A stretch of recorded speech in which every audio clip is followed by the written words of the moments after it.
નમસ્કાર દર્શક મિત્રો, હું આપની સાથે છું રાખી અંજારિયા। સ્વાગત છે આપનું કચ્છ ઉદય ટીવી ન્યૂઝમાં। તો દર્શક મિત્રો, જોઈએ આજના સમાચારો વિસ્તારથી। રાપર તાલુકાના આડેસર ગામે મકવાણા વાસમાં અરેરાટી જગાવતો બનાવ બન્યો હતો। 5 વર્ષની દીકરી ટાંકામાં પડી જતા તેને બચાવવા માટે 3 મહિનાની દીકરીને હાથમાં લઈ માતાએ હાથ લાંબો કરતા તેનું પણ મોત થયું હતું। એક સાથે 3 મોતથી સમગ્ર વિસ્તારમાં અરેરાટી ફેલાઈ ગઈ હતી। આ અંગે આડેસર પોલીસમાંથી મળતી વિગતો મુજબ મકવાણા વાસમાં બનાવ બન્યો હતો। 5 વર્ષીય આરવી રવાભાઈ મકવાણા પોતાના ઘરે સવારના અરસામાં પાણીના ટાંકામાં પડી જતા બૂમાબૂમ કરી હતી। 3 મહિનાની આયુષ્યને લઈને તેની માતા 28 વર્ષીય રિયાબેન રવાભાઈ મકવાણા દીકરીને બચાવવા માટે ગયા હતા। જો કે આરવીને બચાવવા જતા રિયાબેન 3 મહિનાની આયુષ્ય સાથે ટાંકામાં પડી ગયા હતા, જેમાં ડૂબી જવાના કારણે તેઓનું મોત થયું હતું। ત્રણેય બહાર કાઢી પલાસવા સીએચસી ખાતે લઈ જવામાં આવ્યા હતા। એક સાથે 3 મોતના બનાવથી અરેરાટી ફેલાઈ ગઈ હતી। આડેસર પીઆઈ જેએમ વાળાએ આગળની તપાસ હાથ ધરી છે।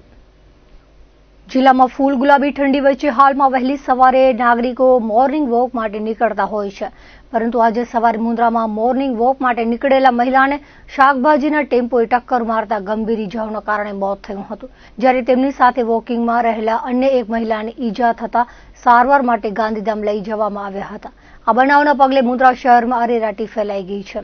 મુન્દ્રાના બારોઈ રોડ પર આજે સવારે બનાવ બન્યો હતો, જેમાં 48 વર્ષીય વૈશાલીબેન ભૂપેનભાઈ પીપરાણી અને અરુણાબેન અનિલભાઈ ઠક્કર શિશુ મંદિર તરફ વોકિંગ કરવા જતા હતા, ત્યારે શાકભાજી ભરેલા ટેમ્પોએ બંને મહિલાને ટક્કર મારતા વૈશાલીબેન પીપરાણીને ગંભીર ઇજાઓ થતા મૃત્યુ થયું હતું।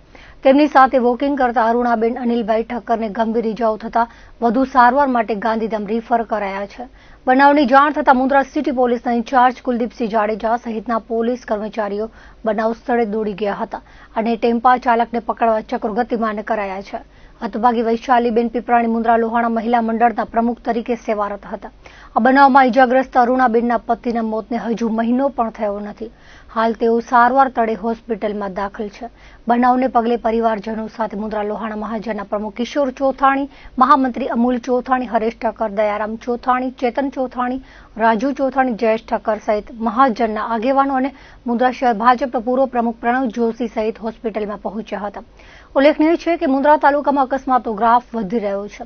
રાસાપીર circle, 0 point, Pragpar road, Shaktinagar, Shahid Mansi circle સહિતના માર્ગો લોહીથી ખરડાયેલા છે।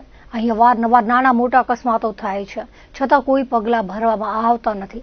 આજે સવારે ટોલ ટેક્સ બચાવવાની લહાયમાં ટેમ્પો ચાલક અંજારથી વડાલા થઈ લુણીથી મુન્દ્રા આવતા સ્વામિનારાયણ મંદિર પાસે મહિલાને ટક્કર મારતા બનાવ બન્યો હોવાનું લોકોએ જણાવ્યું હતું। ભુજના ન્યૂ સ્ટેશન રોડ પર બિલ્ડિંગમાંથી પટકાતા આધેડનું મોત થયું હતું। પારસનાથ બિલ્ડિંગ પરથી મોતની છલાંગ લગાવાઈ હતી। આ બાબતે જાણવા મળતી વિગતો મુજબ બુધવારે બપોરે બનાવ બન્યો હતો। રાતરાણી નજીક આવેલ પારસનાથ બિલ્ડિંગ પરથી પટકાતા ગંભીર ઇજાઓ થવાના કારણે આધેડનું મોત થયું હતું। બનાવને પગલે સ્થાનિક વેપારીઓ એકત્ર થઈ ગયા હતા અને 108ને જાણ કરવામાં આવી હતી। તબીબે મૃત જાહેર કરતા સબવાહિની બોલાવાઈ હતી। પોલીસે ઘટના સ્થળે પહોંચી બનાવ સ્થળ કોર્ડન કરી આસપાસના કેમેરાના આધારે તપાસ હાથ ધરી છે।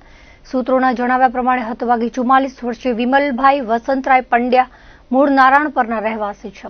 ગત 9મીએ અંજારના શ્યામ સુંદર હોસ્પિટલમાંથી ગુમ થયા હતા, જે બાબતે અંજાર પોલીસમાં 11મીએ તારીખે ગુમ નોંધ પણ દાખલ કરવામાં આવેલી છે। તેઓ કોઈને કયા વગર નીકળી ગયા હતા। પરિવારજનો શોધખોળ કરતા હતા ત્યારે આ બનાવ સામે આવ્યો છે। હતભાગી અહીં કઈ રીતે પહોંચ્યા તે દિશામાં તપાસ શરૂ કરવામાં આવી છે।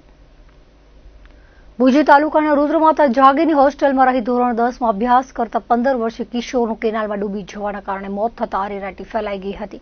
આ બાબતે જીકે જનરલ હોસ્પિટલ ચોકીએથી મળેલી વિગતો મુજબ અબડાસા તાલુકાના મોટી બાલાજોડમાં રહેતો 15 વર્ષીય કૃણાલ રમેશભાઈ નામનો કિશોર હોસ્ટેલમાં રહેતો હતો।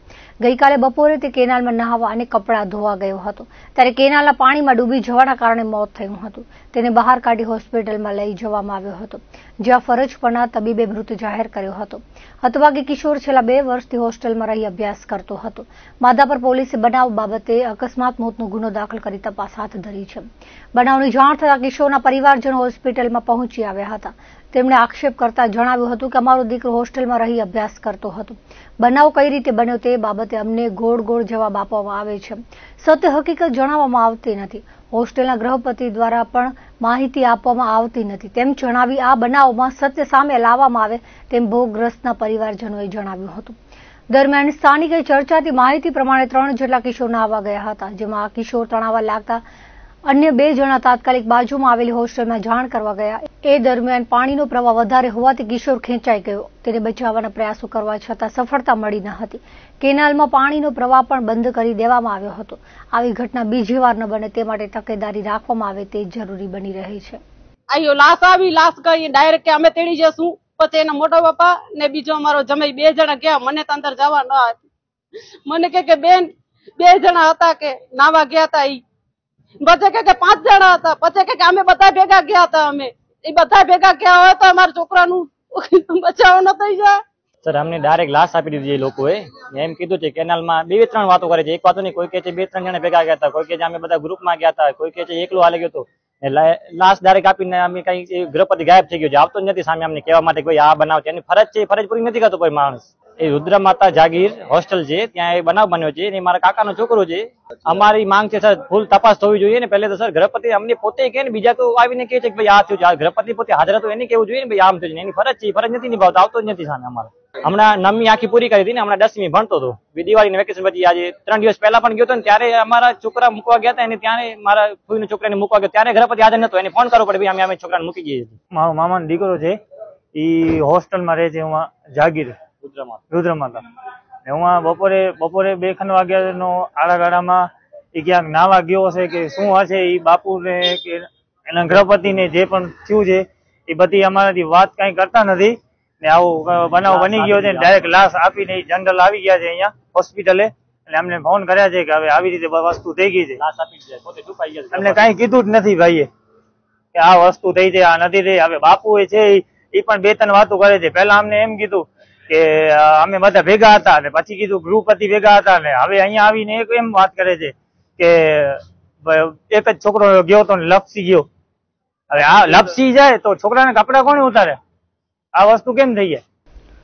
આદિપુરમાં બસ સ્ટેશન પાસે આજે બુધવારે બપોરે આધેડ મૃત મળી આવ્યા હતા. અહીં ટાયરોના જમાવડા વચ્ચે આધેડ મૃત મળી આવ્યા હતા. બનાવની જાણ પોલીસને કરવામાં આવતા આદિપુર પોલીસ સ્થળ પર દોડી ગઈ હતી. મૃતદેહને પીએમ માટે રામબાગ હોસ્પિટલ લઈ જવામાં આવ્યો છે. હાલ ઓળખ સહિતના ચક્રો ગતિમાન કરવામાં આવ્યા છે.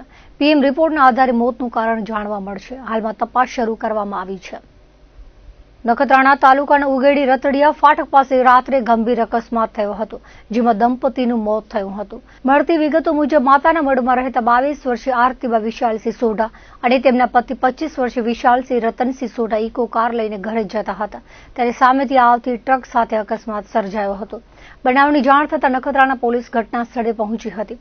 આ બનાવમાં નિકુલસિંહ લાલુભા સોઢાને ઈજાઓ થઈ હતી, જેમને સારવાર માટે હોસ્પિટલ લઈ જવામાં આવ્યા હતા. હતભાગી દંપતીના 1 વર્ષ અગાઉ જ લગ્ન થયા હતા. આ બનાવથી અરેરાટી ફેલાઈ ગઈ હતી. પશ્ચિમ કચ્છના સરહદી વિસ્તારમાં મોટો ધડાકો થતા લોકો ભયભીત થયા હતા.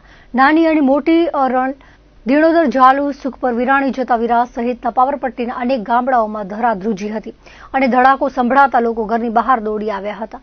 પાવરપટ્ટી વિસ્તારના ગામડાઓમાં ધડાકા અને ધ્રુજારીના પગલે પંથકમાં ભયનો માહોલ ફેલાયો છે.